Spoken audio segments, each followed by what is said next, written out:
नमस्कार। हम राजस्थान की प्रमुख सभ्यताओं के बारे में पढ़ चुके हैं। अभी इन सभ्यताओं से संबंधित अभ्यास प्रश्न करते हैं। तो पहला प्रश्न है, कालीबंगा सभ्यता को सर्वप्रथम प्रकाश में लाने का श्रेय दिया जा सकता है। तो ये अमलानंद घोष हैं। कालीबंगा सभ्यता को सर्वप्रथम प्रकाश में लाने का श्रेय अमलानंद घोष। दूसरा है कि निम्नलिखित में से किस पुरातात्विक स्थल से जुते हुए खेत का साक्ष्य प्राप्त हुआ है। तो ये कालीबंगा से हुआ है। माध्यमिका नगरी किस जिले में है। तो ये माध्यमिका नगरी है चित्तौड़गढ़ जिले में। निम्नलिखित में से कौन सा कथन सिंधु घाटी सभ्यता में मात्र सत्तात्मक समाज का प्रमाण है। तो ये है मात्र देवियों की उपासना। झाड़-शाही सिक्का कौन सी रियासत में प्रचलित था। झाड़-शाही सिक्का जयपुर रियासत में प्रचलित था। अगला है, 16वीं-17वीं शताब्दी में राजस्थान में नील का कारोबार अत्यंत विकसित था और नील हमारी सांस्कृतिक विरासत रही है और इस विरासत का गवाह रहा है। तो नील के बारे में हम पढ़ चुके थे। नील की जो खेती होती थी वो बयाना में होती थी। तो ये बयाना भरतपुर में ही, जयपुर गलत है, इसमें बयाना भरतपुर है। ए ऑप्शन है इसका बयाना और इसका जिला है भरतपुर। बीजक की पहाड़ी कौन सा सभ्यता से संबंधित है। ये बीजक की पहाड़ी है बैराट सभ्यता से संबंधित। ऐतिहासिक प्रमाणों, दस्तावेजों, पत्रों, मुगल फरमानों एवं हस्तचित्रित तस्वीरों के एल्बम के अध्ययन हेतु संग्रहण स्थित है। तो ये संग्रहण किया गया है राजस्थान राज्य अभिलेखागार बीकानेर में। Option B. प्राचीन सभ्यता का कौन सा स्थल घग्गर नदी घाटी में विकसित हुआ था। तो ये हुआ था कालीबंगा जो हनुमानगढ़ में है। मध्ययुगीन राजस्थान के सामाजिक आर्थिक जीवन के संदर्भ में पंचकुल क्या है। तो ये है इसका ऑप्शन है सी। पंचकुल का मतलब है ग्रामीण परिषद। चीनी यात्री जिसने भीनमाल की यात्रा की थी। तो चीनी यात्री थे वेन सांग। 4000 वर्ष पुरानी सभ्यता के पुरातात्विक अवशेष उदयपुर के समीप एक गांव में पाए गए। वह गांव कौन सा है। तो ऑप्शन डी आहड़। सिंधु घाटी के निवासियों की सभ्यता को जानने का मूल स्रोत है वहाँ पाई गई। तो ये नगरों के अवशेष हैं। ऑप्शन सी नगरों के अवशेष। किसी की संस्कृति के वैज्ञानिक विवरण के अध्ययन को क्या कहते हैं। तो इसको कहते हैं एथनोलॉजी। निम्न में से किस पशु की आकृति जो मोहर पर मिली है जिससे ज्ञात होता है कि सिंधु घाटी सभ्यता व मेसोपोटामिया की सभ्यताओं के मध्य व्यापारिक संबंध थे। तो ये है ऑप्शन सी बैल। बैल की क्या मिली है आकृति की मोहरें मिली हैं। सिंधु घाटी के लोग विश्वास करते थे। तो सिंधु घाटी के लोग मातृ शक्ति में विश्वास करते थे। ऑप्शन डी होगा। आहड़ का प्राचीन नाम है धूलकोट।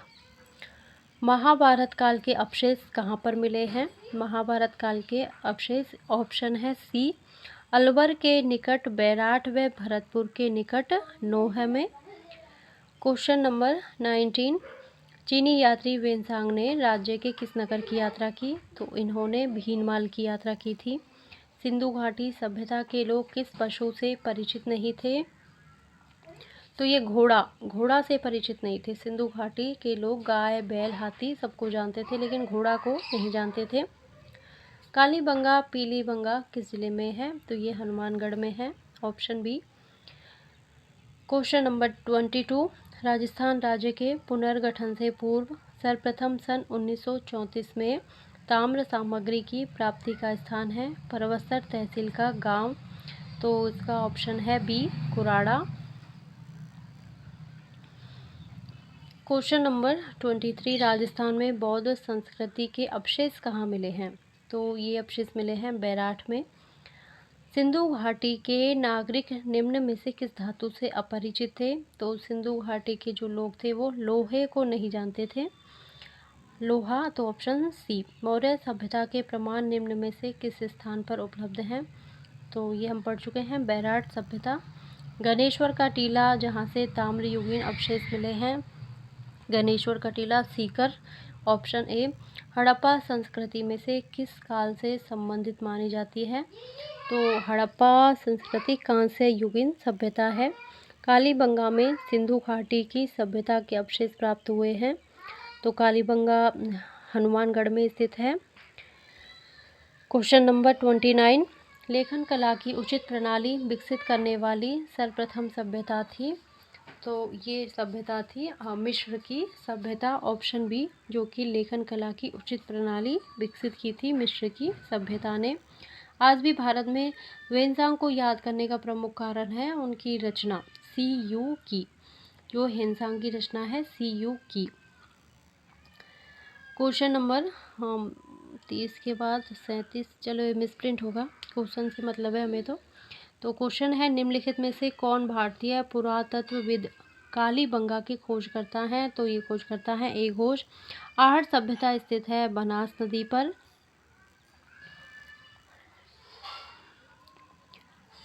निम्नलिखित में से कौन सा भारतीय पुरातत्वविद कालीबंगा की खोज करता है? ए घोष। आहट सभ्यता स्थित है बनास नदी पर। गणेश्वर सभ्यता के अवशेष चिन्ह अवस्थित हैं सीकर में। प्राचीन गणेश्वर सभ्यता के अवशेष प्राप्त हुए हैं, तो ये नीम का थाना से। बैराट प्राचीन काल में राजधानी थी मत्स्य राज्य की। बीजक पहाड़ी है विराटनगर में। धूलकोट के टीले से जिस सभ्यता का अभियान हुआ वह है आहड़। किस प्राचीन सभ्यता केंद्र को ताम्रवती के नाम से जाना जाता है? तो ये सभ्यता है आहड़।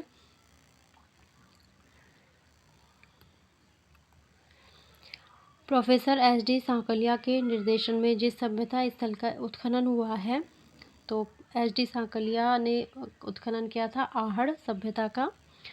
बैराठ में किस सभ्यता के अवशेष प्राप्त हुए हैं? तो बैराठ में मौर्यकालीन सभ्यता के अवशेष प्राप्त हुए हैं।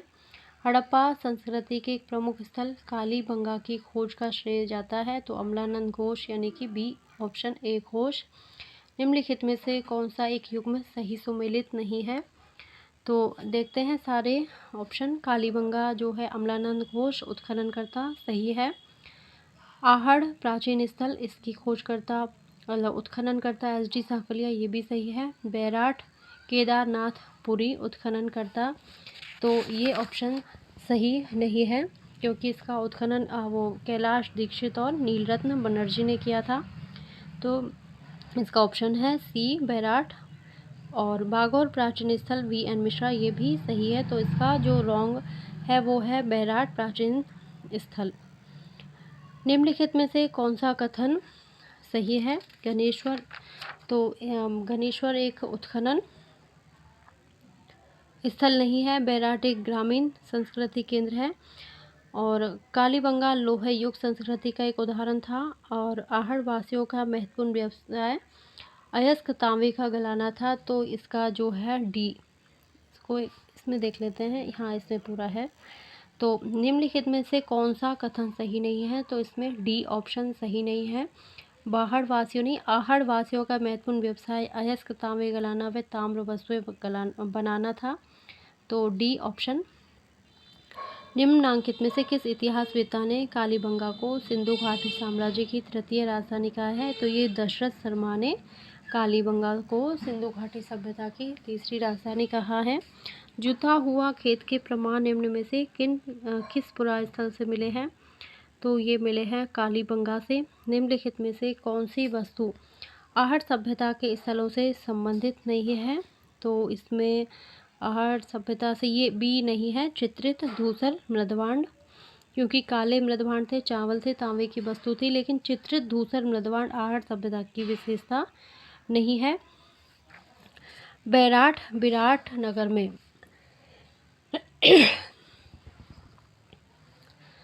विराटनगर में प्रथम उत्खनन किसके नेतृत्व में किया गया था?